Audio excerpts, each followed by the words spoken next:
Is the gentlelady from Illinois, Ms. Miller.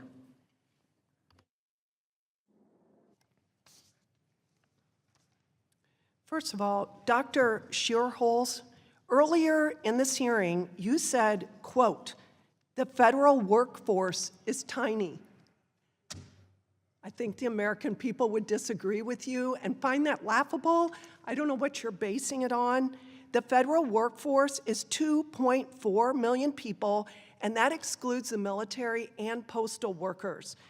Such an out-of-touch comment.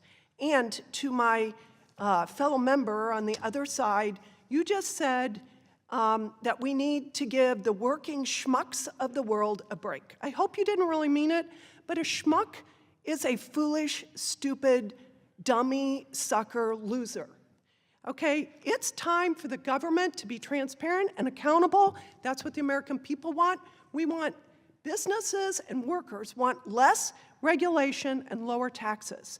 So now, Executive Director Melito, is it true that small business optimism has surged since President Trump has been elected? It's very true, and the Trump effect is real. I will tell you that. It surged, in 2018 too.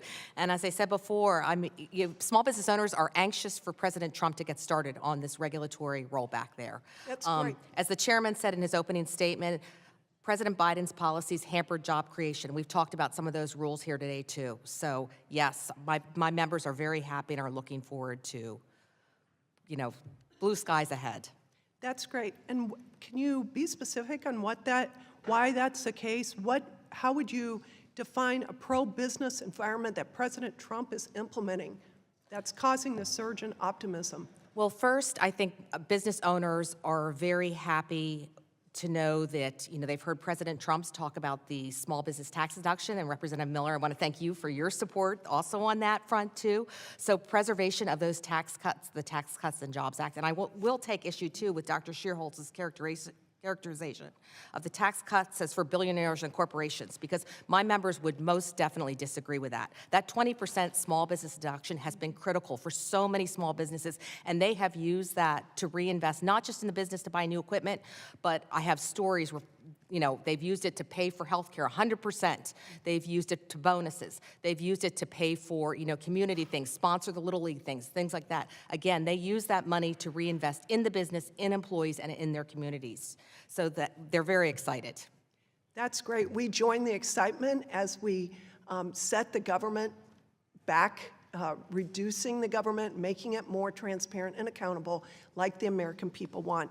Ms. Mayetta, in your testimony, you state the hotel industry has a proven track record of creating not simply jobs, but pathways for sustained and rewarding careers. Can you speak more about the potential for upward mobility for workers in the hotel industry? Absolutely, and thank you for the question, Ms. Congressman Miller. There is so much opportunity in the industry. 80% of entry-level employees get promoted within the first year. 50% of our general managers started in entry-level positions.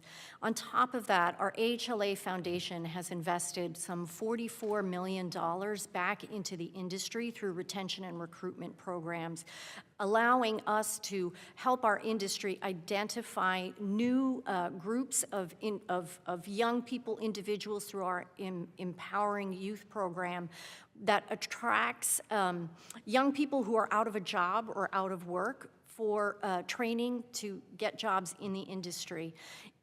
When you're in the industry, we work with the Department of Labor on an apprenticeship program that has seen a 90% completion over the last 5 years. And finally, we also provide, for the last several years, $1 million every year in scholarship funding to hospitality school students who are aspiring for jobs in the industry, and then for professional development scholarships for people who are already in the industry to get ahead and pay for certifications to get to that next level in their career. Such great news. We're not tired of winning. Thank you, and I yield back. I thank the gentlelady, and now I recognize the gentlelady from Georgia, Ms. McBeth. Thank you so much, Chairman Walberg. Thank you to our witnesses that are here.